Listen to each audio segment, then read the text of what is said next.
والمرسلين وعلى آله وصحبه أجمعين. رب اشرح لي صدري ويسر لي أمري واحلل عقدة من لساني يفقهوا قولي. سبحانك لا علم لنا إلا ما علمتنا إنك أنت العليم الحكيم. ولا حول ولا قوة إلا بالله العلي العظيم. ولا حول ولا قوة إلا بالله العلي العظيم. ولا حول ولا قوة إلا بالله العلي العظيم. اللهم ارزقنا فهم النبيين وحفظ المرسلين وإلهام الملائكة المقربين في عافية يا أرحم الراحمين. نوينا التعلم والتعليم والتذكر والتذكير والنفع والانتفاع والإفادة والاستفادة والحث على التمسك بكتاب الله وسنة رسوله صلى الله عليه وسلم والدعاء إلى الهدى والدلالة على الخير ابتغاء وجه الله مرضاته وقربه وثوابه سبحانه وتعالى. آمين آمين يا رب العالمين. أما بعد. Alhamdulillah, summa alhamdulillah, bersyukur kita pada Allah Subhanahu wa taala kerana telah melimpahkan kurniaan taufik untuk kita duduk di sini menuntut ilmu, sembahyang berjemaah, semuanya di bawah taufik yang Allah berikan kepada kita. Kerana jikalau Allah tidak memberikan taufik pada kita, maka tak dapat kita duduk di sini sembahyang berjemaah bersama, kemudian mendengar ilmu bersama. Okey, baik. Jadi tuan-tuan dan puan-puan yang dirahmati oleh Allah, seperti mana yang semua orang tahu bahawa kita sekarang berada di awal Muharram pada tahun 1448 Hijrah. Maka tahun lepas tu sudah habis. Tahun lepas tu dah habis bagi tahun Islam. Maka cuba cek di hati kita, kita lebih sukakan tahun Islam ataupun tahun Masihi. Agama Islam pun ada tahun dia juga, dan Masihi pun dia ada tahun dia juga. Kalau Masihi 2026 Masihi, kalau Islam sekarang ni 1448 Hijrah. Perlu kita tahu tentang tahun Islam ni kerana dia melibatkan ibadah kita bulan Ramadan, dan juga Aidilfitri, dan juga Aidil Adha, dan juga awal Muharram, yang mana bulan Muharram ini adalah salah satu bulan yang Allah muliakan.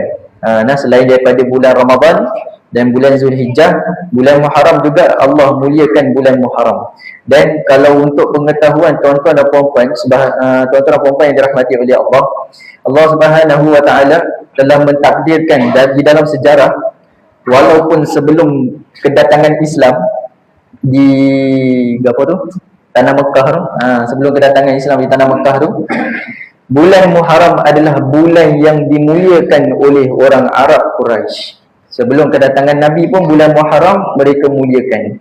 Sehingga kan yang minum arak dikurangkan minum arak, yang berzina pun kurang berzina. Dan bulan Muharram itu tidak berlaku peperangan. Seperti mana kita tahu, di Mekah kan, di tanah yang kering kontang, tanah yang panas tu kan, adanya kota Mekah, adanya Madinah, dan ada beberapa tempat tu. Itu kalau kita bayangkan peta tu, pernah tengok kan peta Mekah macam mana kan? Di atas sana ada negara yang lain. Pada zaman itu berlakunya peperangan selama beratusan tahun oleh Rom dengan Rom dengan Parsi. Berlaku peperangan antara Rom dengan Parsi. Sentiasa berlaku beratusan perang tak henti. Perang rehat, perang rehat, perang rehat. Tumpah darah rehat. Tapi ketika tempoh itu Allah takdirkan telah dibangkitkan seorang Nabi, Nabi Muhammad sallallahu alaihi wasallam. Rom Parsi, Rom di mana? Rom di Rusia, Parsi belah kiri belah kiri tu. Tengoklah peta nanti kan. Kemudian di bawah tu ada tanah pasir. Padang pasir yang sangat kering kontang. Di situ ada kota Mekah yang mana asalnya dia lapang.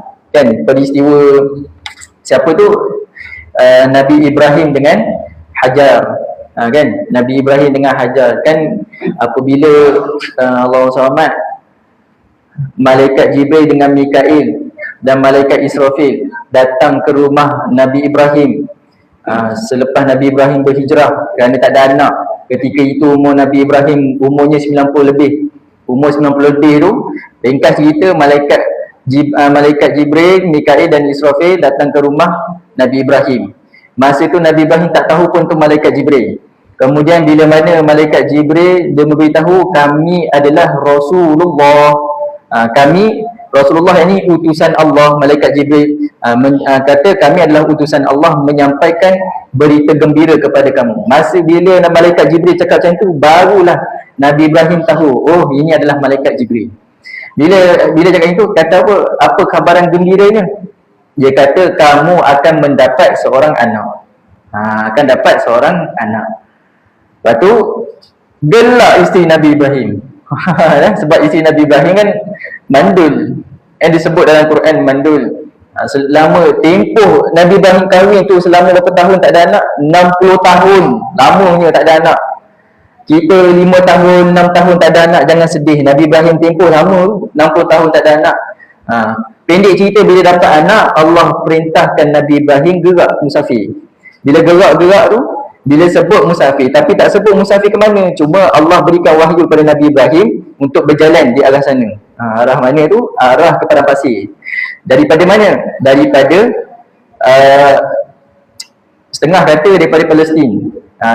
Ambil dari situ pun tak apa lah. Daripada Baitul Maqdis tu, senang cerita dari situ. Lepas tu gerak tu berminggu.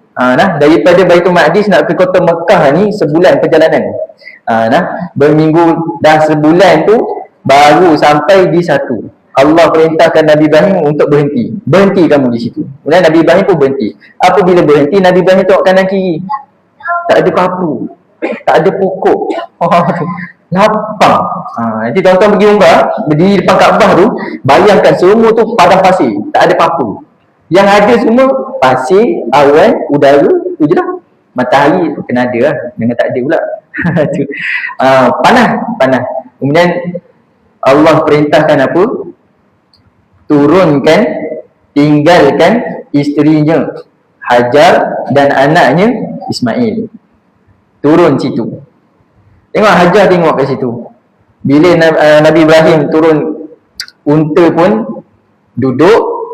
Lepas tu Nabi Ibrahim turunkan Hajar bersama yang didokongnya Hajar itu Nabi Ismail masih kecil. Baru beberapa bulan. 4 bulan lebih kurang. Dalam kitab sirah sebut 4 bulan lebih. Masa tu baru lepas habis pantang. Baru dapat anak, berita gembira, tiba-tiba Allah suruh tinggalkan.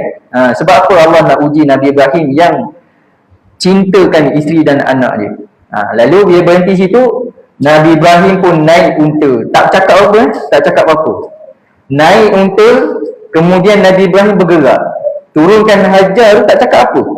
Kemudian Nabi Ibrahim pun naik unta bergerak. Masa nak bergerak tu Hajar pegang jubah Nabi Ibrahim. Tengok apa yang Hajar kata. Adakah ini yang diperintahkan oleh Allah? Isteri yang bertakwa pada Allah, isteri yang kuat imannya. Kalau orang Melayu buat drama, suami tinggalkan isteri dekat tengah-tengah highway, apa agak-agak jadi? Bang, buka pintu bang. Bang nak pergi mana bang? Tapi tengok ni, isteri Nabi Ibrahim yang kuat iman dia. Dia kata apa? Adakah ini yang diperintahkan oleh Allah kepada kamu? Padahal kering kontang, panas, terik. Tak ada papu, tak ada air, tak ada pokok, tak ada kampung. Yang mana kalau orang Arab kata di Mekah tu asalnya tanah pada pasir tu 200 km radius tu baru jumpa air. Faham tak radius? Orang belajar Ahmed kan? Diameter kan bulatan, diameter radius tu 200 km, 200 ke depan, 200 ke belakang, 200 kanan kiri tu baru jumpa air. Punya tak ada air kat situ. Lepas tu bila Hajar cakap adakah ini yang diperintahkan oleh Allah, apa kata Nabi Ibrahim? Naam. Itu je jawapan Nabi Ibrahim.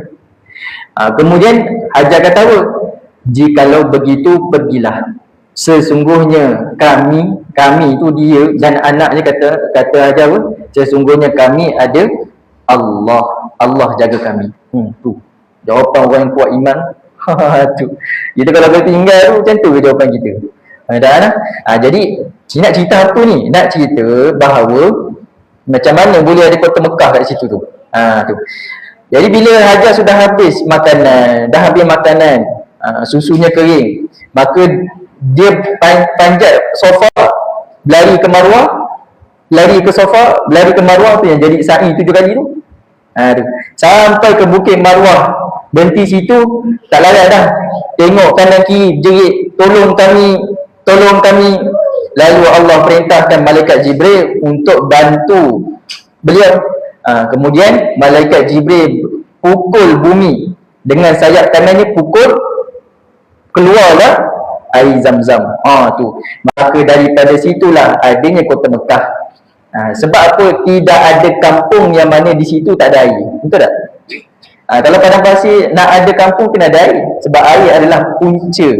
Air itu adalah sumber utama.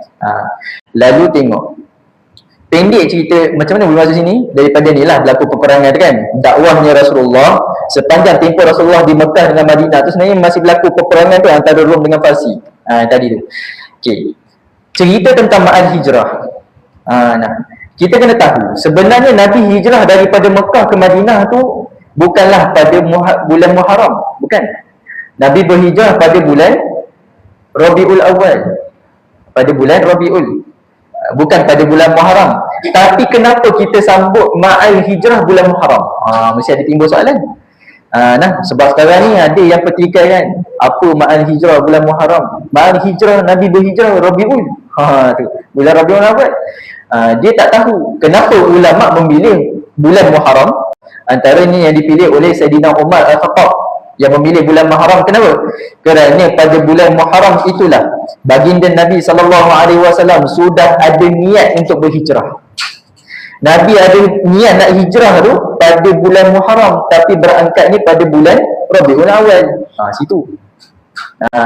Maka daripada peristiwa ini, jikalau tuan-tuan dan puan-puan menghayati peristiwa hijrahnya Nabi daripada Mekah ke Madinah, hendaklah tahu Nabi berhijrah itu kerana apa?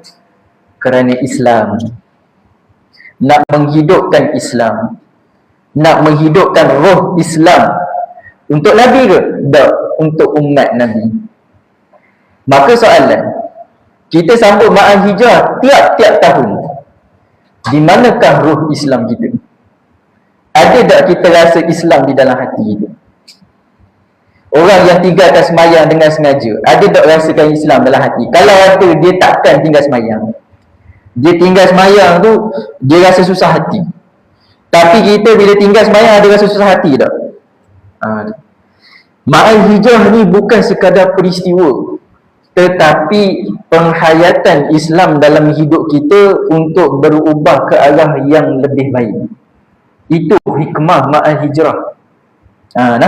Jadi sebelum Nabi berhijrah tu, makin ramai orang masuk Islam. Dia kisah sebelum Nabi berhijrah ke Madinah ni, seorang-seorang masuk Islam. Hari ni seorang masuk Islam, lagi 2 hari seorang masuk Islam, esoknya 2 orang masuk Islam. Dia makin ramai orang masuk Islam. Lalu apabila sudah mencecah 100 lebih sahabat yang memasuk Islam, dan Nabi tengok sahabat-sahabat ni banyak diseksa. Antaranya Sayyidina Khabbab.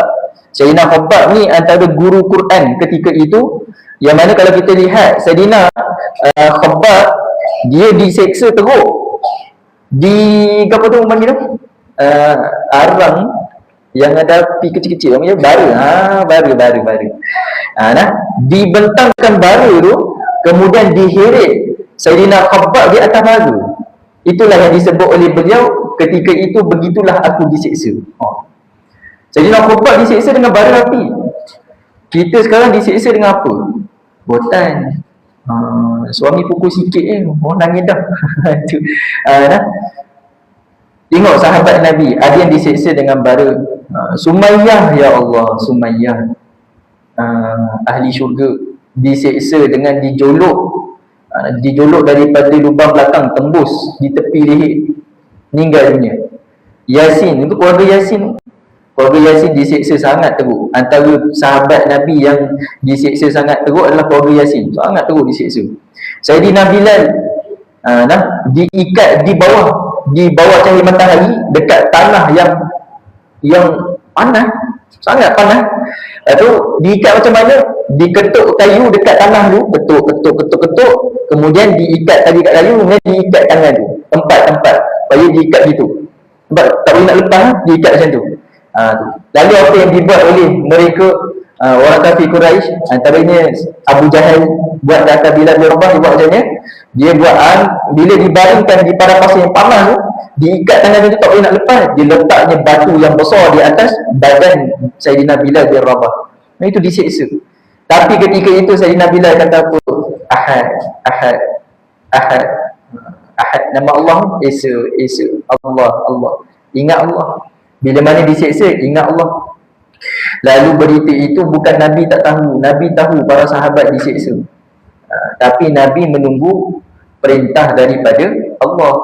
Lalu bila tengok banyak sangat disiksa, kemudian Nabi panggil para sahabat kumpul. Nabi pun berkata, di Habsyah, di negeri Habsyah ada seorang raja yang adil dan baik, yang mana raja ni seorang Kristian tapi beramal dengan kitab, dia ahli kitab. Raja ni Raja Najasyi Usamah, apa nama dia? Senang cerita Raja Najasyi lah di Habsyah. Jadi Rasulullah kata apa? Pindahlah kalian di sana, insya Allah kalian akan diberi perlindungan, dilayan dengan baik. Tengok Nabi Muhammad sebagai seorang pemimpin. Cuba bayangkan, Nabi tak pernah pergi sana. Nabi tak pernah pergi sana. Yang Nabi pernah pergi mana? 3 tempat. Mekah, Madinah. Ketika kecil lagi Nabi pergi ke Madinah dengan ibundanya Siti Aminah. Dalam perjalanan balik itu ibundanya meninggal dunia. Mekah, Madinah dan Baitul Maqdis ketika peristiwa Isra. 3 tempat je Nabi pernah pergi. Tempat lain Nabi tak pernah pergi. Tapi Nabi boleh kenal pemimpin sana. Jadi kita sebagai seorang pemimpin, ikutlah sikap Nabi. Tak kira lah pemimpin surau ke, pemimpin masjid ke, pemimpin keluarga sendiri sekalipun, kalau nisbah pemimpin keluarga, maka hendaklah kita kenal siapa jiran kita. Kenal siapa jiran. Itu antara akhlak yang baik. Maka kenal siapa pemimpin sebut. Kerana itu kebijaksanaan seorang pemimpin. Lalu Rasulullah suruh sahabat pindah sana. Jadi yang perginya 10 orang dulu. 10 orang, kemudian Rasulullah memilih Sayyidina Ja'far, sepupu baginda Nabi sendiri. Sayyidina Ja'far ketuai rombongan tersebut, dalam lebih kurang 10 orang pergi ke Habsyah. Pergi ke sana, kemudian berjumpa dengan Raja Najasyi dan minta perlindungan di situ dan mendapat perlindungan. Perjalanan tu lama, berminggu, sampai sana baru dapat perlindungan. Kemudian bila dah dapat perlindungan, seorang balik beritahu, kabarkan berita gembira ini. Kemudian kali kedua barulah lebih kurang 83 orang pindah ke sana. Tu. 83 orang pindah ke sana. Jadi pergi sana berapa minggu baru sampai. Patah balik berapa minggu baru sampai. Nampak tak tu? Kemudian bila dah patah balik tu, barulah kumpulan yang kedua lebih kurang 83 orang pindah ke Habsyah dahulu. Ni sebelum berpindah ke Madinah, tuan-tuan. Kerana hijrah pertama di sana. Kemudian bila berpindah ke sana, Nabi tak ikut. Nabi masih kekal di Mekah. Sebab Nabi belum mendapat perintah daripada Allah untuk berhijrah. Nabi Muhammad siapa nama tu? Allahumma salli alaihi wasallam. Sayyidina Abu Bakar As-Siddiq, Sayyidina Ali bin Abi Talib belum pindah lagi. Jadi bila mereka sudah berpindah ke Habsyah dan mereka mendapat perlindungan di sana, lebih kurang 100 orang sahabat Nabi yang dapat perlindungan di sana. Mula 10 orang lelaki, patah balik 83 tu termasuk anak dan ibu-ibu pindah sana. Dapat perlindungan di sana, dapat tempat tinggal, dilayan baik oleh raja. Tengok, raja yang baik, yang adil dan soleh, tapi agamanya Kristian. Sabar dulu. Lalu kantoi. Tu. Kantoi dia siapa? Kantoi oleh pembesar Quraisy. Lalu mereka ni geram, marah. Dia takut orang Islam kumpul tentera di sana, kumpul ramai-ramai untuk serang mereka di Mekah. Ni masalah. Orang bila dah buat salah, dia akan rasa salah. Bila dia buat salah, dia rasa salah satu benda, kemudian dia akan rasa takut. Bila orang buat salah, dia akan rasa takut. Itu normal. Sebab itu kita jangan buat salah. Buatlah baik. Sempena ma'al hijrah ni berubah ke arah yang lebih baik. Bila mereka rasa takut umat Islam kumpul ramai-ramai di sana, takut dikumpul lah sedang balik Mekah. Lalu mereka pun bincang, mereka pun hantar 2 orang wakil pergi ke negeri Habsyah untuk berjumpa dengan Raja Najasyi tadi. Okey, Raja Najasyi jumpa sana dan bawa beberapa hadiah, dengan yang hadiah yang dibawa tu di atas beberapa ekor unta. Emas, perak, macam tuan-tuan tengok cerita Aladdin ke apa semua tu, harta dia bentuk macam tu kan, lebih kurang. Pinggan yang cantik, semua lebih kurang. Sebab zaman dahulu mana ada handphone mamahan, mana ada iPad, phone pad, tak ada laptop. Nak bagi laptop pun tak ada. Jadi dia bagi benda yang berharga macam tu lah. Lalu bila sampai sana, perjalanan berminggu juga. Bila mana sampai sana, berjumpa. Sebab negeri Habsyah dengan kota Mekah sudah ada hubungan diplomatik. Bila sampai sana, jumpa dengan Raja Najasyi. Mereka beritahu ini ada hadiah dari sedikit daripada gini, kami ini wakil daripada pembesar kota Mekah, dan kami ingin menyampaikan beberapa berita. Sebelum itu ini kami hadiahkan harta-harta ni kepada kamu. Gembira raja, dapat harta. Kerana beliau itu belum Islam lagi. Dia akan masuk Islam nanti. Dia masuk Islam ketika Nabi masih hidup. Kemudian dia meninggal dunia ketika Nabi masih hidup. Tapi dia jadi sahabat Nabi tak? Tak jadi. Kenapa? Sebab tak pernah jumpa dengan Nabi. Antara orang yang masuk Islam tapi tak pernah jumpa Nabi ketika Nabi masih hidup dan meninggal dunia sebelum meninggal dunia ketika Nabi masih hidup adalah Raja Najasyi. Dan okay, tengok. Lepas dah bagi hadiah tu, dia bagi tahu. Kami dapat berita. Ni bahasa, kita guna bahasa mudah orang Melayu lah, tak sebut bahasa Arab lah. Kami dapat berita bahawa tuanku ada membela dan memberi perlindungan kepada orang kota Mekah, yakni kaum kami lah. Tuanku kena tahu mereka ni sebenarnya seorang pelarian, seorang pelarian yang duduk di sini, yang mana mereka di Mekah dahulu telah melakukan porak-poranda. Mereka ini telah merosakkan keluarga sendiri, telah merosakkan kota Mekah, yang mana mereka ini telah mengamalkan ajaran baru, yang itu yang dibawa oleh Muhammad. Yang mana Muhammad bawa ajaran ni menyebabkan kota Mekah ni berlaku pergaduhan, peperangan. Dia buat, dia lontar, kata caci maki semua tu. Bila raja dengar, tengok, elok-elok bagi perlindungan. Dah bagi perlindungan, dah duduk situ beberapa bulan dah. Yelah, mula datang berapa minggu, patah balik tu kan, dah lama tu. Pergi sana lagi, berapa minggu lagi. Dah berapa bulan tu, elok-elok dah bagi berapa bulan hidup situ. Mereka hidup aman. Sebelum ni di kota Mekah, makannya sikit, di sana makan banyak, hidupnya selesa. Bila raja dengar macam tu, tengok apa kata raja, seorang yang soleh, dia kata apa? Bagi aku berbual dengan mereka dahulu. Ni, dia beramal dengan sikap apa ni? Tabayyun. Tuan-tuan, kita orang beriman, tengok. Raja tu, dia bukan orang Islam, tapi dia dengar dua belah pihak. Kita orang Islam, Allah perintahkan dalam Quran, hendaklah kamu bertabayyun. Bila dengar satu berita daripada orang fasik, orang yang pernah melakukan dosa, hendaklah kamu bertabayyun, dengar kedua-dua belah pihak. Tu pun adab bertabayyun tu belum tentu buat keputusan lagi. Dah dengar dua-dua belah pihak, belum tentu buat keputusan lagi. Dengar dahulu, sekurang-kurangnya kita tak termakan dengan fitnah. Kalau seorang yang bukan Islam pun buat gitu, apatah lagi kita orang Islam yang diperintahkan oleh Allah dalam Quran. Bertabayyun tu kadang-kadang sampai tahap wajib, kadang-kadang sampai tahap sunat. Bertabayyunlah dengan apa jua berita yang kita dengar. Tak kira lah berita tu daripada ahli keluarga sekalipun, ataupun daripada rakan-rakan, sahabat-sahabat, ataupun berita daripada media sosial. Jadi kita kena bertabayyun, dengar dulu kedua-dua belah pihak. Tengok, bila mana raja ni kata apa, aku nak dengar daripada pihak mereka dahulu. Hari lepas tu, kamu tidur sini dulu, esok kita jumpa. Kamu datang ke istanaku, yang siapa ni, kaum kota Mekah yang dapat perlindungan sahabat Nabi pun datang jumpa raja.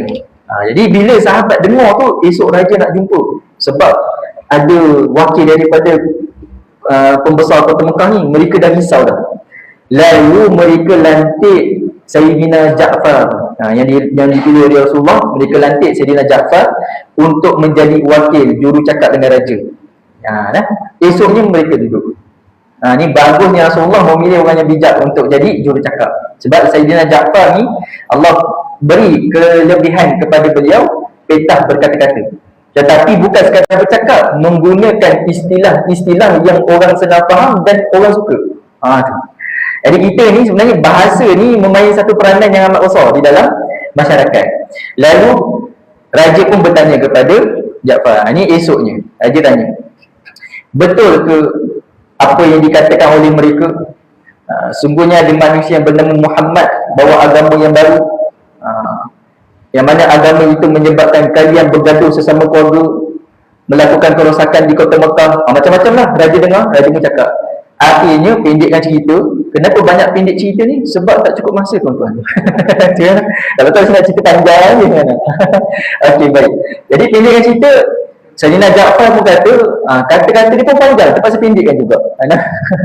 Kemudian Sayyidina Ja'far pun kata, betul seperti yang tuanku dengar, tetapi Muhammad, nisbah mereka sebut Muhammad ketika itu, nisbah kita Nabi Muhammad, dia membawa ajaran Islam, yang mana ajaran Islam ini mengajak kepada kebaikan, akhlak yang baik, tidak melakukan zina, yang mana agama Islam ini mengharamkan kita melakukan zina, dan agama Islam ini melarang kita daripada sembah berhala, patung-patung, sembah berhala, dan melarang kita daripada menumpahkan darah sesama saudara, dan melarang kita daripada minum arak, dan melarang kita sekian-sekian, dan menggalakkan kita untuk eratkan hubungan silaturahmi, dan panjang lagi lah ayat yang disebut.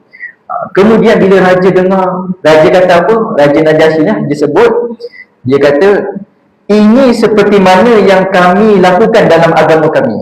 Sesungguhnya agama kamu dan agama kami sama. Lalu raja pun kata apa? Kepada wakil pembesar kota Mekah ni, dia kata, baliklah kamu dan ambil semua harta yang kamu bagi ni, balik. Kami tetap akan memberikan perlindungan kepada mereka. Penting tak tabayun? Bila tabayun, kesimpulannya baik. Bila tak tabayun, kesimpulannya memburukkan orang sana, memburukkan orang sini. Nampak tu?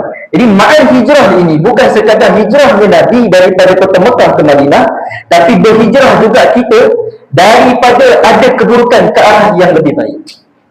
Tuan-tuan, tahun lepas setiap orang ada kekurangan masing-masing. Saya ada kekurangan juga.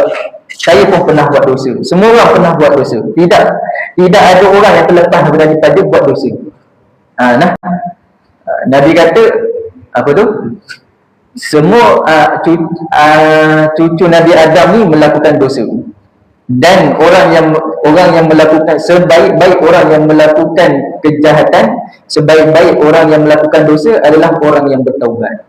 Maka kita ni masih hidup lagi ni, tak lepas lagi, belum terlambat lagi untuk kita bertaubat. Jadikan diri kita ke arah yang lebih baik, tuan-tuan, termasuk diri saya. Mungkin sebelum ni sambung dulu cerita. Okey, jadi bila dah suruh balik, kemudian Abang Somad diserahkan harta tu, suruh balik. Kemudian bengang dua orang. Bila bengang, dia pusing, dia pun teringat. Sambil pusing, sambil duk fikir ni, ada benda je yang boleh aku cucuk lagi.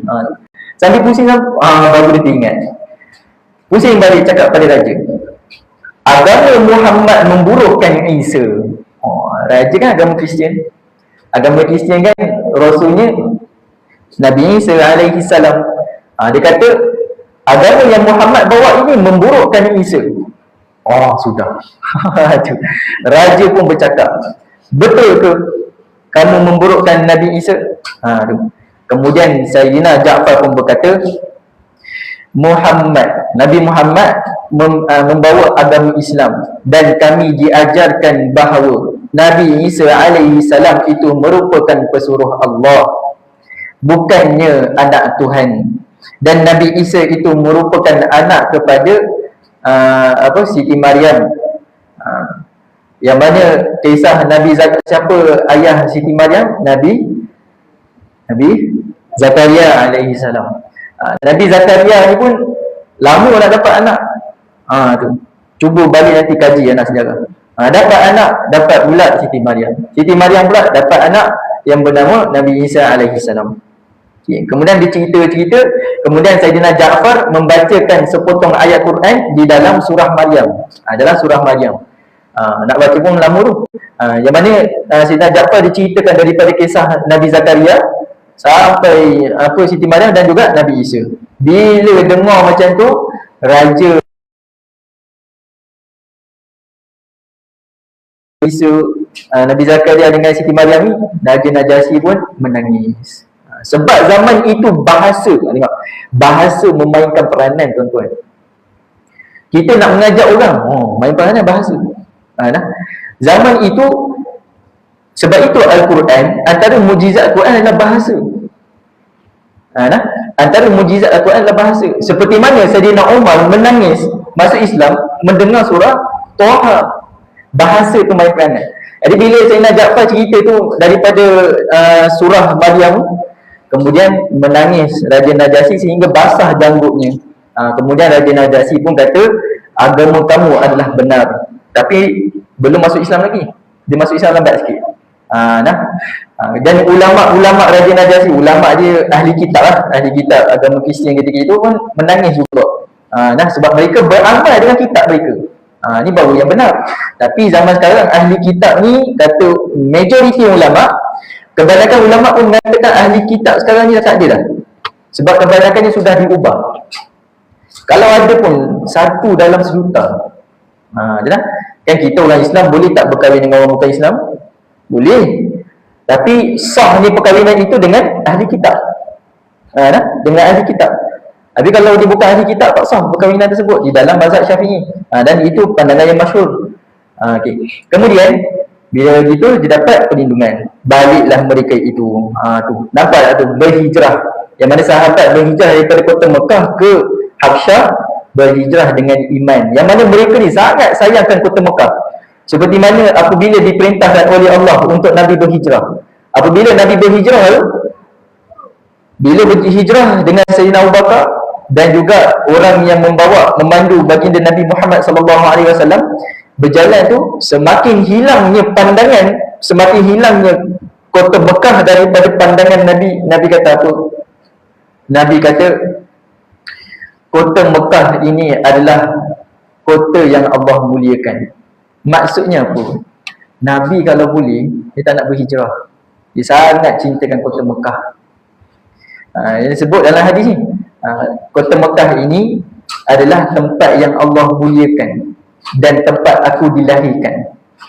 Daripada hadis ni lah kata ulama, hubbul watan minal iman, cintakan tanah air daripada sebahagian daripada iman. Maka kita orang Melayu cintakan tanah air. Apa sejarah tanah Melayu ni? Padahal dia keturunan Melayu. Tu nama tak sedari. Kita kena cintakan sejarah kita tanah Melayu ni. Pertahankan tanah kita ni adalah satu kebaikan, satu keafdalan. Saya tengah jaga bahasa ni. Jadi pertahankan tanah kita ni, itu satu kebaikan. Cintakan tanah air adalah sebahagian daripada iman. Itu yang dibuat oleh Nabi. Nabi pertahankan Madinah dan kota Mekah. Kita tengok perang Khandaq. Perang Khandaq nak berperang, Nabi cadang nak berperang di luar kota Madinah. Ada pula munafik. Nabi bercadang nak berperang, nak pertahankan kota Madinah, berperang di tepi kota Madinah. Tapi ada pula orang munafik cadang berperang di luar. Sebab kota Madinah ni adalah bandar yang sangat cantik. Masyarakat pun berbagai kaum hidup aman. Ni munafik ni. Tu. Apa aku cerita panjang. Jadi nak bagi tahunya apa? Apabila berlaku begitu, Nabi pun kata kota Mekah ini adalah kota yang sangat mulia. Maka galakkan diri kita cuba berusaha untuk pergi umrah dan haji. Cuma yang nak bagi tahu tuan-tuan, dalam peristiwa tu juga sebelum berhijrah ke Madinah tu, peristiwanya Sayyidina Umar masuk Islam. Sayyidina Umar ni satu hari dia tak tahan dah. Hari-hari orang masuk Islam, bengang ni. Jadi dia pun pakai baju perang. Tengok, pakai baju perang, hunus pedang. Biasa pakai baju perang, pedang dalam sarung. Yang ini dia keluarkan pedang. Dia nak cari Muhammad. Semua orang takut dengan Sayyidina Umar. Antara sahabat yang tak takutnya adalah Hamzah, bapa saudara Nabi. Tapi majoriti 90% lebih orang di dalam kota Mekah takut dengan Sayyidina Umar. Sebab Sayyidina Umar ni bukan sekadar seorang yang berani, tapi seorang yang bijaksana. Bijak. Lalu Sayyidina Umar pun cari Nabi Muhammad. Dia keluar, dia duduk cari-cari. Sebab apa nak bunuh Nabi Muhammad? Kalau dah pakai baju perang, hunus pedang, orang faham dah. Sayyidina Umar dia tak cakap banyak, jumpa terus pancung. Tapi dalam perjalanan cari Muhammad, cari ni tak tahu lagi Nabi Muhammad di mana. Duk cari lagi ni. Duk jalan sambil heret pedang atas pasir tu. Kadang angkat gini, kadang heret. Dalam perjalanan tu, sambil duk cari Muhammad tu, Allah takdirkan Sayyidina Umar berjumpa dengan siapa? Sayyidina Nu'aim. Masa tu Sayyidina Nu'aim dah masuk Islam, tapi dia rahsiakan keislaman je daripada masyarakat kota Mekah. Masa tu rahsiakan, tak ada masalah. Jadi dia jumpa Sayyidina Umar. Dia kata, wahai Umar, engkau pakai baju perang, pegang pedang, nak pergi mana? Jadi Umar kata, aku nak cari Muhammad, aku nak bunuh dia. Tu lah, dia nak bunuh. Tu dengar macam tu, Sayyidina Nu'aim tu dah takut dah. Dia cuba fikir, dia kalih, ada tak sesuatu yang boleh supaya Sayyidina Umar ni paling. Sebab ni kalau cakap apa pun takkan dengar, kepancung juga. Lalah dia teringat. Ni bijaknya sahabat Nabi. Dia teringat, dia pun kata, kalau kau nak bunuh Muhammad sebab bawa ajaran Islam, adik kamu wahai Umar, iaitu Fatimah, dan adik ipar kamu, suami kepada Fatimah, ni bukan Fatimah tu Zahra, ni Fatimah adik Sayyidina Umar, Fatimah binti Sayyidina Umar Al-Khattab, Fatimah binti Al-Khattab. Jadi, dan suami dia Sa'id bin Zaid, yang mana Sa'id bin Zaid ni adalah antara 10 sahabat yang dijanjikan syurga. Sa'id bin Zaid ni, dia kisah dia tak banyak, tapi iman dia kuat sehingga kan dijanji oleh Rasulullah, beliau ni ahli syurga. Tu ahli mubasyarah fil jannah, antara 10 sahabat yang dijanjikan syurga. Lalu Sayyidina Umar bengang. Mana bijaknya sahabat Nabi. Kenapa dia bagi tahu adik dia masuk Islam? Adakah dia nak biar supaya Nabi Muhammad terjaga, tapi biar adik dia yang dibunuh? Bukan gitu. Sebab Sayyidina Umar ataupun orang kalau dengan ahli keluarga lebih ihsan, lebih baik. Maka Sayyidina Umar pun cakap, betul ke dah masuk Islam? Sayyidina Nu'aim pun kata, ya, dah masuk Islam. Kemudian Sayyidina Umar pun pusing, pergi rumah adik dia. Masa tu adik dia Fatimah dengan Sa'id bin Zaid ataupun Sa'id bin Zaid dengan Khabbab ni ketika itu guru Quran. Tapi Quran yang ditulis atas lembaran beberapa helai sahaja. Sebab masa tu belum semua ayat Quran diturunkan, belum satu Quran lagi. Masa tu Sayyidatina Fatimah bin Khattab dan juga Sa'id bin Zaid, mereka sedang membaca Quran yang diajarkan oleh Sayyidina Khabbab. Sampai dekat pintu tu Sayyidina Umar dengar. Belum ketuk lagi pintu, Sayyidina Umar dengar ayat Quran yang dibacakan oleh Sayyidatina Fatimah binti Al-Khattab. Dia terpesona. Bila dah lama sikit tu, Sayyidina Umar pun ketuk kuat, tang. Tu bila dengar ketukan yang kuat tu, Sayyidatina Fatimah pun terkejut. Dia pun cakap, Umar ni sembunyi. Dia suruh Khabbab sembunyi. Sebab Khabbab ni orang luar, Sayyidina Khabbab ni orang luar, sembunyi. Ketukan yang kuat tu memang Sayyidina Umar, bukan orang lain dah, memang dia ketukan kuat. Jadi kita datang rumah orang ketuk pintu, jangan terjah tendang pintu. Sayyidina Umar tu garang-garang dia pun ketuk pintu lagi. Kita datang rumah orang tendang pintu sampai patah lagi teruk lagi Sayyidina Umar sebelum masuk Islam. Jadi bila Sayyidina Khabbab ketika itu dia sembunyi kat mana? Zaman Rasulullah, rumah hanya Orang Arab ketika itu atas bumbung tu ada satu bilik yang boleh muat untuk dua orang tidur. Atas bumbung tu ada satu bilik. Jadi dia naik tangga yang kecil lah, naik tangga untuk sembunyi atas tu. Kemudian Said bin Zaid, yang ni adik ipar Sayyidina Umar, dia pun buka pintu. Bila mana buka je pintu, Sayyidina Umar pun dia pegang baju, pegang kuat. Aku dengar kalian masuk Islam. Aku dengar kalian masuk Islam. Tu bila dah macam gitu, Said bin Zaid pun takut dengan Sayyidina Umar. Sebab Sayyidina Umar ni bayangkan badan dia besar, tegak. Dikatakan beliau kalau berperang, berlawan pedang, dia boleh menang lawan 10 orang. Sekarang ni dia datang rumah Sayyidatina Fatimah. Nak tahu kisah tu kita sambung lepas azan dia nah. InsyaAllah kita sambung lepas azan.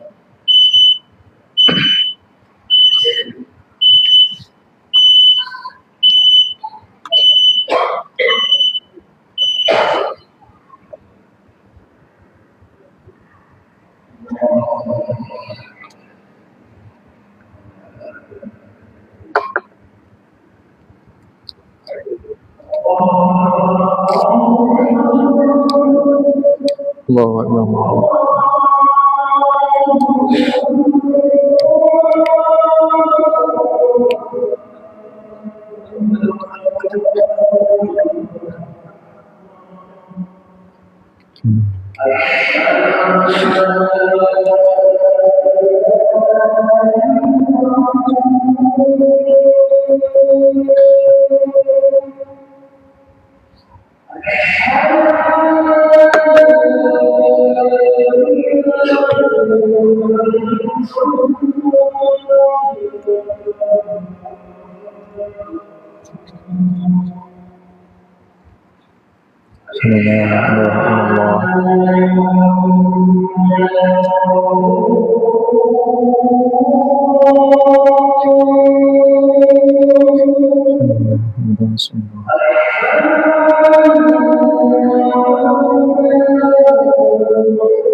La ilaha illallah.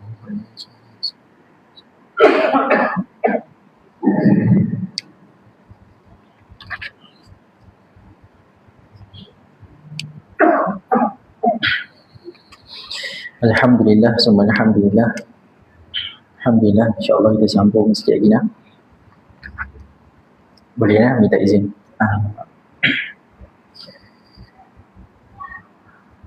Mana tadi? Mana tadi? Pegang baju. Pegang baju. Okay, baik. Jadi Sayyidina Umar apabila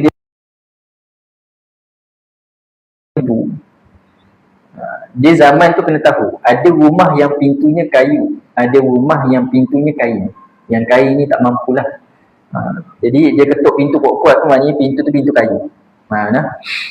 Sebab Sayyidina Umar ni antara orang yang bijaksana, yang mana orang sanjung, maka adalah hartanya, adiknya pun ada harta diberikan. Kemudian bila dibuka pintu oleh Said bin Zaid ni, Sayyidina Umar pegang baju. Pegang baju. Marah. Dalam keadaan cuba bayangkan dia ni, Sayyidina Umar Khattab ni, dalam badan dia besar, tegak, tinggi. Yang orang tahu dia ni memang hebat dalam berperang. Ketika tu dah pakai baju perang, ada pedang, dalam keadaan mereka dalam rumah tak pakai baju perang. Boleh faham tak? Bayangkan lah. Betapa takutnya. Sebab tak cakap banyak, dia akan pancung. Semua orang takut dengan Sayyidina Umar. Lalu bila macam tu, Fatimah nampak pun pegang tangan Sayyidina Umar ni untuk redakan keadaan. Sayyidina Umar pun bila Fatimah datang, dia sepak muka Fatimah. Pak! Sepak. Dia lempang. Orang sini panggil apa? Sama lah sepak lah. Dia sepak tu. Penampur. Penampur. Dia sepak, lempang, penampur. Tu. Yang kasar lagi apa? Ada lagi tak? Tu. Dia sepak Fatimah tu. Orang badan besar, tangan besar. Sepaknya. Orang Arab kalau sepak bisa tak? Ni Sayyidina Umar ni lebih lagi dari tu. Kekuatan dia kuat. Dia sepak sekuat hati tu. Jatuh. Dia sebut dalam kitab, jatuh bergolek Fatimah. Sampaikan muka dia berdarah. Berdarah. Punya kuat, dia sepak. Lepas tu, bila dah macam tu, dia pun tolak. Pegang baju, jubah, baju apa, Sayyidina Sa'id bin Zaid tu, dia tolak. Jatuh juga adik ipar dia. Bila dah jatuh, tengok. Bila dah jatuh, tengah naik darah ni, dia pun tengok adik dia jatuh disebabkan dia yang sepak, adik ipar dia jatuh disebabkan dia yang tolak. Dia pun rasa bersalah. Sayyidina Umar tu belum masuk Islam tau. Jadi kita bila gaduh dengan adik-adik, sekurang-kurang tengoklah tu darah daging sendiri. Cuba tahan. Bila Sayyidina Umar tengok adik dia macam tu, dia pun reda sikit. Dia pun bercakap, aku nak tengok apa yang kalian baca tadi. Suara dia rendah sikit. Tadi mula tinggi suara. Aku nak tengok apa yang kalian baca. Itu Sayyidatina Fatimah pun kata, tak boleh. Takut kamu koyak. Si panggil koyak kan? Kami belajar di tengah ni orang panggil soyak. Dia kata orang panggil soyak. Jadi takut kamu koyakkan. Koyakkan kertas ni. Dah lah masa tu lembaran Quran sikit, tak semua orang tulis. Sebab Nabi benarkan 2 orang sahabat je menulis ayat Quran. Yang lain Nabi tak benarkan menulis ayat Quran. Nabi tak benarkan.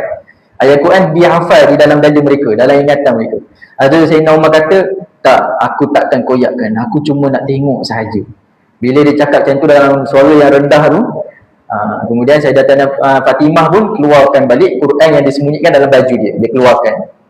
Tapi kata Fatimah, kalau kau nak tengok, nak pegang, bersihkan dulu diri. Kemudian Sayyidina Umar pun keluar, pergi bersihkan diri, mandi. Setelah beberapa minit, datang semula. Sayyidatina Fatimah pun bagi kertas tersebut, lembaran Quran tu. Kemudian Sayyidina Umar pun baca, Bismillahirrahmanirrahim. Taha ma anzalna alaikal Qur'ana litashqa illa tazkiratan liman yakhsha. Dia baca sampai ayat ke, saya tak ingat ayat ke berapa. Dia baca beberapa tu, Taha, setengah ulama tafsir, Taha. Pernah sekali ketika Rasulullah sembahyang terlalu lama bengkak kaki, kemudian Rasulullah angkat kaki dia, kemudian Rasulullah sebut Taha. Pernah sekali ada riwayat tu. Cuma nak ceritanya, Ma anzalna alaikal Qur'ana litashqa. Kemudian Allahumma shalli, apa maksudnya? Tidaklah kami menurunkan alaika, ke atasmu wahai Muhammad, Al-Quran litashqa, supaya kamu apa tu? Dia tulis kat sini supaya kamu celaka. Mana? Tidak kami menurunkan kepadamu Al-Quran supaya kamu celaka. Betul tak tu? Tu. Supaya agar kamu menjadi susah. Apa tu? Teruskan baca. Illa tazkiratan liman yakhsha. melainkan kecuali peringatan bagi orang yang takut. Masa tu hati Sayyidina Umar tu goncang. Hati dia goncang, dia mula rasa takut. Tu dia baca lagi tu. Tanzilam mimman khalaqal arda was samawatil ula. Diturunkan dari zat yang telah menciptakan bumi dan langit yang maha tinggi. Ar-Rahmanu 'alal 'arsy istawa. Sampailah ayat seterusnya, Sayyidina Umar baca pun menangis. Basah janggutnya dengan ayat Quran tersebut. Penting bahasa lah. Baik, apa yang kita nak cuba hayati daripada kisah-kisah ni, ada sahabat Nabi yang Islam, dia berhijrah untuk apa? Tempat yang lebih baik. Hikmahnya supaya jadi lebih baik. Ada yang seperti Sayyidina Umar, bila dia menangis tu, kemudian Sa'id bin Zaid dia ceritakan, adik ipar Sayyidina Umar ni, bila Sayyidina Umar nangis baca ayat tu, Sa'id bin Zaid pun kata, sesungguhnya bila nangis tu Khabbab daripada atas tadi turun. Kemudian Khabbab pun bagi tahu pada Sayyidina Umar, dia kata, sesungguhnya kami pernah dengar Rasulullah berdoa, ya Allah, kuatkanlah agama Islam. Dengan apa? Dengan Abu Jahal ataupun Umar ibn Khattab. Nabi doa kuatkan Islam dengan Abu Jahal ataupun Umar ibn Khattab. Allah takdirkan Sayyidina Umar bin Khattab. Dan Khabbab kata apa? Aku pun berdoakan agar yang Allah pilih itu Umar.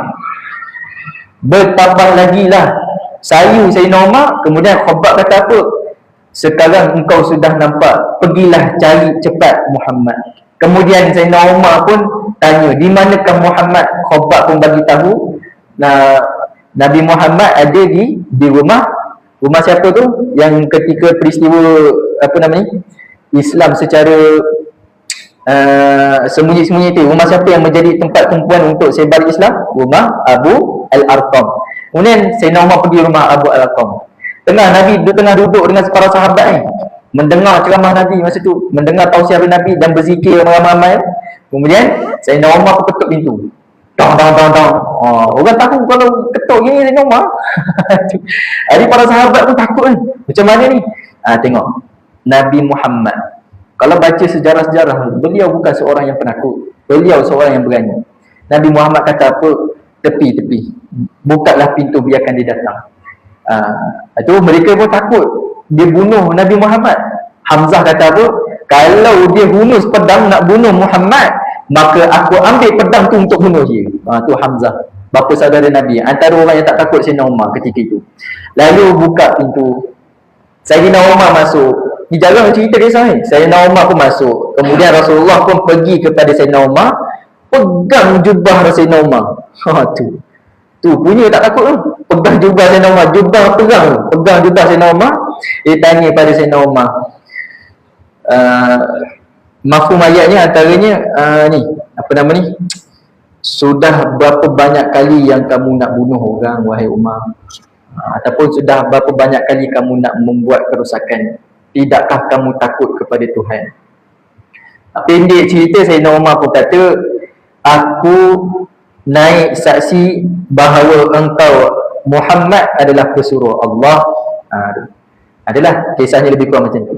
Jadi nak bagi tahu apa tuan-tuan, kita ni masuk tahun baru, sebenarnya bukan masuk tahun baru, tiap-tiap hari jadikanlah diri kita ni ke arah yang lebih baik. Ke arah yang lebih baik. Kita ni hidup berjiran, jadilah jiran yang baik. Kita ni sebagai seorang anak, jadilah anak yang baik. Sampai bila kita nak lawan cakap mak ayah? Sampai bila? Padahal kita tahu redanya Allah terletak di bawah redha ibu. Sampai bila kita nak lawan cakap mak ayah kita? Kita lawan cakap mak kita. Walhal masa kecil, masa kita baru lahir, siapa yang ajar kita bercakap? Mak, ayah. Mereka yang ajar kita bercakap masa kecil tu. Mami, ajar kita bercakap. Tapi bila dah besar, kita menggunakan mulut yang mak bapak ajar kita bercakap untuk melawan cakap mereka. Tak tu kau ajar. Faham tak tu? Jadi berubah jadi yang lebih baik. Mak kata apa pun cakap je baik, baik. Apa nama ni? Gembirakan hati mak. Kita banyak tak setuju dengan dia, tapi ingatlah masa kecil siapa yang tenangkan kita sampai ketika kita nangis? Siapa yang gembirakan kita beli mainan semua tu? Mak.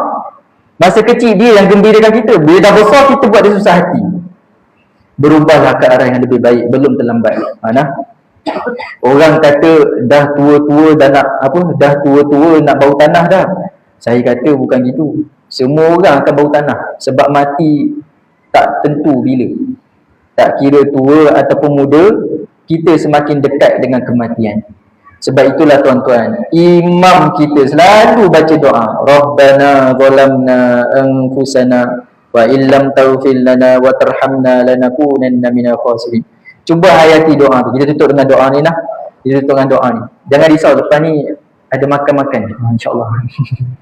InsyaAllah kita tutup dengan doa ni. Jadi cuba hayati doa ni lah. Rabbana zalamna. Allah ajar cara berdoa. Maka belajarlah cara berdoa yang Allah ajar. Rabbana zalamna. Rabbana, wahai Tuhan kami. Zalamna anfusana. Wahai Tuhan kami, kami telah melakukan kezaliman ke atas diri kami sendiri. Kita buat zalim atas diri kita. Mana? Tinggal semayang, buat dosa. Maksud zalamna tu, zalim atas diri sendiri tu maksudnya buat dosa. Sebab Allah, dia azab kita dengan keadilan. Bukan Tuhan tu zalim, kita ni yang zalim. Faham tak? Dia azab kita dengan keadilan dia. Dia beri kita pahala dengan rahmat dia. Jadi kalau kita buat zalim, kita buat dosa, layak tak Allah azab kita? Layak. Maka jangan kita buat dosa. Atau daripada ayat ni juga, wa illam taghfir lana, tadi, ya Allah, aku buat zalim ke atas diri aku buat dosa ya Allah, sama ada dosa kecil ataupun dosa besar, dosa melawan cakap mak ayah, dosa bergaduh dengan kawan-kawan, macam-macam dosa yang kami buat ya Allah. Wa illam taghfir lana, kalaulah engkau tak ampunkan kami ya Allah. Wa tarhamna, waw tu wawul ataf, kalaulah engkau tak ampunkan kami, maka kalaulah engkau tidak merahmati kami. Itu cara baca. Kalaulah engkau tak ampunkan kami, dan juga kalaulah engkau tak rahmati kami ya Allah, lanakunanna minal khasirin, sesungguhnya kami berada dalam golongan orang-orang yang rugi. Maka walaupun masuk tahun baru, kita nak berubah ke arah yang lebih baik, banyakkan juga bertaubat. Ingat, jalan pertama nak menuju pada Allah adalah jalan taubat. Kalau ada orang dia nak menuju pada Allah, hal keadaan dia tidak bertaubat, dia merasakan dia zikir banyak, solat banyak, itu orang yang tertipu dengan syaitan. Jalan pertama, majoriti ulama kata, bahkan Imam Hasan Al-Basri yang belajar dengan sahabat Nabi pun mengatakan, nak menuju pada Allah, jalan pertama adalah jalan taubat. Kita ni kalau belajar dengan guru sufi, maqam pertama nak menuju pada Allah adalah maqam taubat. Bila naik maqam tu, baru ada ihsan, muraqabah dengan yang lain semua tu. Tapi di hujung dia taubat juga. Nak menunjukkan takut, pertama taubat. Bila jalan-jalan tu, takut merasakan diri bagus, tapi nak dekat kematian. Mudah-mudahan meninggal dunia dalam keadaan taubat. Jadi tuan-tuan dan puan-puan yang dirahmati oleh Allah, marilah sama-sama kita ni masuk tahun baru, berubah ke arah yang lebih baik. Sudah-sudahlah bergaduh dengan orang lain, sudah-sudahlah bergaduh dengan family sendiri. Sudah, berhentilah, buat baik. Buat baik. Pasal kita nak berjumpa dengan Allah ni. Kita nak jumpa dengan Allah. Nanti masuk dalam kubur, kita tak bawa rumah, tak bawa harta, tak bawa jawatan. Kita bawa diri sendiri. Kita bawa amalan kita. Kalau gaduh dengan orang, kalau gaduh dengan orang tu tak maafkan kita, nanti susah daripada mahsyar kita nak pergi cari dia minta maaf. Tu. Berhentilah. Kalau ada tinggal semayang, jangan tinggal. Malah paksa. Paksa semayang, paksa. Atau tinggal semayang. Bila tinggal semayang, pakai jubah, pakai seban, datang surau, datang masjid, bercelak lagi, tasbih kat tangan, subhanallah, subhanallah. Dengan tongkat, Ni sekejap. Makin heret masa ni, sekejap. Ambil manfaat sikit. Kalau kita pakai tongkat, niat ikut sunnah Nabi, maka kita pakai tongkat tu mendapat pahala sunnah. Sebab Nabi pakai tongkat. Maka kadang-kadang kita ni tinggal semayang, tu keluar dengan tasbih, sedar, ridak semua tu, tapi tinggal semayang, bawa image Islam. Lepas tu kata kat orang, aku cinta Allah. Bohong, dusta, palsu. Itu bukan cinta Allah. Islam di hati kamu dahulu. Jaga semayang. Dia berubah ke arah kebaikan. Jangan tinggal semayang. Maksud tinggal semayang tak rasa apa, itu tanda hati mati. Walhal kita jumpa Allah nanti kita bawa apa? Hati. Allah lihat hati. Innallaha la yanzuru ila suwarikum wa amwalikum walakinna yanzuru ila qulubikum wa a'malikum. Sesungguhnya Allah tak lihat rupa paras kamu, suwarikum wa amwalikum. Allah tak lihat harta kamu, tapi Allah lihat mana? Qulubikum, hati-hati kamu. Wa a'malikum. Maka jumpa dengan Allah dengan hati. Maka jangan tinggal semayang dah. Jangan tinggal semayang. Sebab kita tak tahu kita bila akan dijemput oleh Ilahi. Jangan tinggal semayang, jangan gaduh dengan orang, dan jangan jadi sebab orang gaduh. Jangan. Maka berubah dari diri kita dulu. Tak usah tengok orang lain, tengok diri sendiri. Termasuk orang yang cakap sama je, semua orang tak terlepas. Maka mudah-mudahan insya-Allah kita cuba menghayati kisah para Nabi, kita menghayati kisah para sahabat, macam mananya mereka berhijrah, dan kisah Nabi Muhammad ini menjadi pedoman ke atas diri kita semua untuk menjadi ke arah yang lebih baik, agar kita semua termasuk dalam golongan yang Allah masukkan ke dalam syurga, insya-Allah. Amin amin ya rabbal alamin. Minta maaf terlebih masa, kita berhenti sini dahulu. Kita sudahi dengan doa insya-Allah. Bismillahirrahmanirrahim. Alhamdulillahi rabbil alamin, wassalatu wassalamu ala asyrafil anbiya'i wal mursalin wa ala alihi wa sahbihi ajma'in. Allahumma arhamna fi hadhihi majalis, Allahumma ansurna fi hadhihi majalis, Allahumma ighfir lana fi hadhihi majalis. Ya Allah, ya Rahman, ya Rahim, ya Allah, ampunkanlah dosa kami ya Allah. Ampunkanlah dosa kami ya Allah. Ampunkanlah dosa kami ya Allah. Ya Allah, kami banyak jatuh, kami banyak melakukan dosa padamu ya Allah. Tahun-tahun yang lepas banyak kami melakukan dosa padamu ya Allah. Kami sedar ya Allah, kami hanyalah hamba. Kami tak ada apa-apa pun ya Allah di dunia ini, tidak ada apa-apa pun ya Allah melainkan Engkau. Ampunkanlah dosa kami ya Allah. Ya Allah, Engkau peliharakanlah hati kami ya Allah, agar hati kami sentiasa menuju padamu ya Allah. Ya Allah, jangan Kau jadikan hati kami lalai, beka dan lupa kepadamu ya Allah. Jadikanlah hati kami sentiasa ingatmu ya Allah dalam apa jua keadaan ya Allah. Ampunkanlah dosa kami ya Allah, dan juga ampunkanlah dosa guru-guru kami ya Allah, dan juga khususnya ampunkanlah juga dosa kedua ibu bapa kami ya Allah, sama ada yang masih hidup ataupun yang meninggal dunia. Ya Allah, ya Rahman, ya Rahim, ya Allah, kami hidup di dunia ini banyak merasai nikmat yang Engkau berikan, lazatnya nikmat yang Engkau berikan, manisnya nikmat yang Engkau berikan, tidak lain dan tidak bukan semuanya asbab daripada ibu bapa kami ya Allah. Tanpa ibu bapa kami tak lahir di dunia ini ya Allah. Merasai nikmat yang Kau berikan tidak akan dapat rasa melainkan daripada ibu bapa kami juga ya Allah. Oleh itu ya Allah, kami daripada anak yang nakal, anak yang banyak dosa pada ibu ayah, anak yang derhaka ni ya Allah, kami merayu dan memohon padamu ya Allah, masukkanlah ibu bapa kami ke dalam syurga-Mu ya Allah. Mereka layak masuk ke dalam syurga-Mu ya Allah. Masukkanlah ibu bapa kami ke dalam syurga-Mu ya Allah. Itulah permintaan kami sebagai seorang anak. Masukkanlah ibu bapa kami ke dalam syurga-Mu ya Allah. Ya Allah, ya Rahman, ya Rahim, ya Allah, dan jadikanlah kami hidup di sini, di taman ini, di kampung ini sebagai masyarakat yang saleh dan salihah ya Allah. Engkau angkatkanlah martabat masyarakat yang tinggal di sini ya Allah. Angkatkanlah martabat mereka ya Allah. Muliakanlah mereka ya Allah, dan Engkau turunkanlah keberkatan dan rahmat-Mu di di taman ini ya Allah. Ya Allah, ya Rahman ya Rahim ya Allah. Juga generasi baru yang lahir di sini ya Allah, jadikanlah generasi yang soleh dan soleha, generasi yang mentaati ibu ayah, generasi yang menyejukkan hati ibu ayahnya, sejuk mata memandang ya Allah. Ya Allah, ya Rahman ya Rahim, jadikanlah generasi baru di sini generasi yang berjaya dunia akhirat ya Allah, yang akan membantu antara satu sama lain, yang akan membantu ahli-ahli kampungnya, dan terutamanya akan membantu ahli keluarganya ya Allah. Ya Allah, ya Rahman ya Rahim, makbulkanlah doa kami ya Allah, makbulkanlah doa kami ya Allah, makbulkanlah doa kami ya Allah. Rabbana atina fid dunya hasanah wa fil akhirati hasanah wa qina adzabannar. Wa sallallahu ala sayyidina Muhammadin wa ala alihi wa sahbihi wa sallam.